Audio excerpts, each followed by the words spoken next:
Our theme for this virtual edition is Building Africa's Resilience through education, research, and innovation. If 2020 has taught us anything, it is that the ones who thrive are those who are ready for change. And the force of change comes in various forms: creating, modeling, testing, experimenting, trying until we find something that works by Africa and for Africa. For instance, the discovery I made for the Nobel Prize, 1977, long time ago now. Only about 3 years ago was there a practical application of this in medicine. It's been applied by actually an ex-postdoc of mine to spinal muscular atrophy. I also think it's very important for scientists to learn to speak to the public in language they can understand. I have something I call the grandmother test, which I always give to students and postdocs who work with me. And I say, go and talk to your grandmother and tell her what it is you do in the lab every day and convince her that you are a wonderful scientist. For a long time, women have been more, socialized towards, sectors like, hospitality, care, sort of a few of the lower paying sectors. And these have been, the hardest hit. They are less flexible, so it's much more difficult for you to work from home. So they're going out to do the care work and the nursing, and they're getting much more exposed.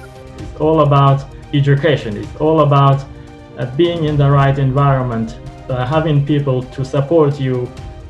But even without support, it's actually possible to do something. It's possible to learn. It's possible to succeed. And what motivates you? Is it the beauty of nature, or is it the usefulness of your work? Because the way of the revolution in surgery will not be coming from surgeons, but from computer scientists.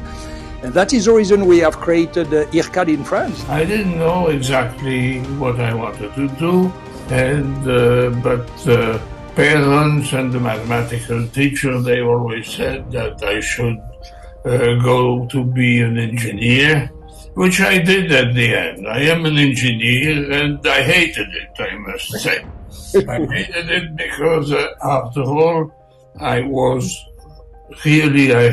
that I was more interested in trying to find the reason for what things were working. And so I was more and more driven to theoretical physics. It's hard to have an off-the-wall idea and get it funded. And so you sort of have to almost do it as a sideline project until it gets some traction. It doesn't stop you from talking to your colleagues and getting all the help that you might need. And without the funding, you can start just getting the idea. We're lucky in the sense that we've invested heavily in the relationships with our clients, so that when it comes to shocks like this, we've really benefited from intimately knowing our customers. Countries who have implemented correctly the evidence-based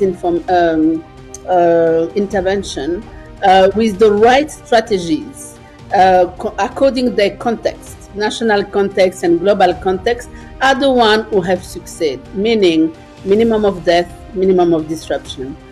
Rwanda is proud to be part of this third edition of the NEF-GG Forum Global Gathering, taking place online after successful hosting the second edition in March 2018 in Kigali, attracting over 1,500 delegates.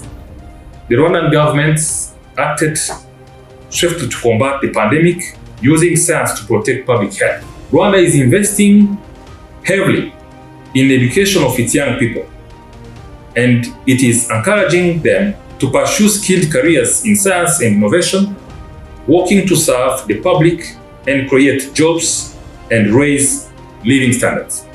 The government of Rwanda has supported AIMS Rwanda to pilot the cooperative education program, and this one of the components of work integrated learning as an approach to educate this integrated class-based learning with real on-job exposure.